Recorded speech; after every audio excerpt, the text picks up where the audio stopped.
മുൻ MLA. PV. Anwar കൊടുങ്കാറ്റായി മാറുന്നതോടെ CPM കോട്ടകൾ ഓരോന്നോരോന്നായി കടപുഴകുകയാണ്.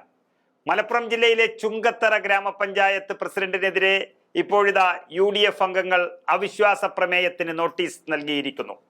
പഞ്ചായത്ത് പ്രസിഡന്റ് CPM-ലെ TP റീനക്കെതിരെയാണ് UDF-ലെ 10 അംഗങ്ങൾ ഒപ്പിട്ട നോട്ടീസ് നിലമ്പൂർ BDO-ക്ക് കൈമാറിയിരിക്കുന്നത്. 20 വാർഡുകളുള്ള ചുങ്കത്തറ പഞ്ചായത്തിൽ LDF-നും UDF-നും 10 വീതം അംഗങ്ങളാണ് ഉള്ളത്.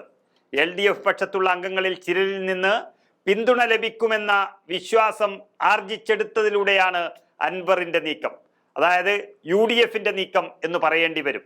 CPM-നെ നഖശികാന്തം എതിർക്കുകയും പിണറായി വിജയനെ താഴെയിറക്കാനുള്ള യുദ്ധ പോരാട്ടത്തിൽ ഏർപ്പെടുകയും ചെയ്തിരിക്കുന്ന PV അൻവർ ആദ്യം തന്നെ ചെയ്തിരിക്കുന്നത് തൻ്റെ മണ്ഡലത്തിൽപ്പെടുന്ന ചുങ്കത്തറ ഗ്രാമപഞ്ചായത്ത് LDF-ന്റെ കയ്യിൽ നിന്നും പിടിച്ച് UDF-ലേക്ക് കൊടുക്കാനുള്ള പദ്ധതിയാണ് ആരംഭിച്ചിരിക്കുന്നത്.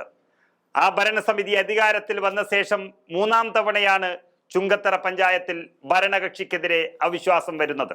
ആദ്യം തന്നെ 10 വീതം അംഗങ്ങളായതോടെ നറുക്കെടുപ്പിലൂടെ കോൺഗ്രസിലെ വത്സമ്മ സെബാസ്റ്റ്യൻ പ്രസിഡന്റായും മുസ്ലിം ലീഗിലെ സൈനബ മാമ്പള്ളി വൈസ് പ്രസിഡന്റായുമുള്ള UDF ഭരണസമിതിയാണ് ആദ്യം അധികാരത്തിലേറിയത്.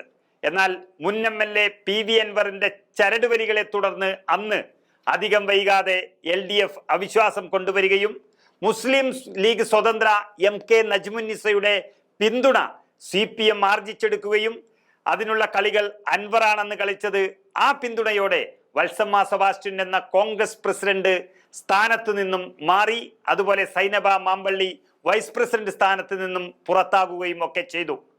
ആ ലീഗ് സ്വതന്ത്ര MK നജ്മുന്നിസയെ പ്രസിഡന്റായി തെരഞ്ഞെടുക്കുകയും ചെയ്തു.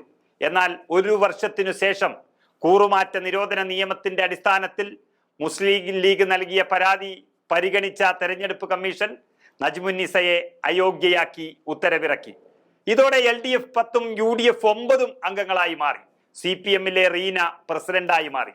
UDF-ന്റെ സ്വതന്ത്രയായി അല്ലെങ്കിൽ മുസ്ലിം ലീഗിന്റെ സ്വതന്ത്രയായി ജയിച്ച നജ്മുന്നിസ പോകുന്നതോടുകൂടി അവിടെയും നഷ്ടം UDF-നായിരുന്നു. എന്നാൽ പിന്നീട് ഈ അയോഗ്യയാക്കപ്പെട്ട വാർഡിൽ വീണ്ടും തെരഞ്ഞെടുപ്പ് നടന്നപ്പോൾ മുസ്ലിം ലീഗിലെ KP മൈമുന വിജയിച്ചു. അങ്ങനെ വീണ്ടും ഒപ്പത്തിന് ഒപ്പമെത്തി. എങ്കിലും CPM തന്നെ പഞ്ചായത്ത് ഭരിച്ചു. ഇനിയാണ് PV അൻവർ MLA-യുടെ കളി യഥാർത്ഥത്തിൽ ആരംഭിക്കുന്നത്. പണ്ട് CPM-ന്റെ കൂടെ നിന്ന് UDF-നെ തകർത്ത അതേ പഞ്ചായത്തിൽ തന്നെ ഇപ്പോൾ UDF-നൊപ്പം നിന്ന് CPM-നെയും LDF-നെയും തകർക്കാൻ PV അൻവർ പോവുകയാണ്. CPM-നെയും പിണറായി വിജയനെയും എന്തു വില കൊടുത്തും തുറന്നുകാട്ടുക എന്നുള്ള അൻവറിന്റെ പദ്ധതി ഇപ്പോൾ ചുങ്കത്തറയിലും വാഴാൻ പോവുകയാണ്.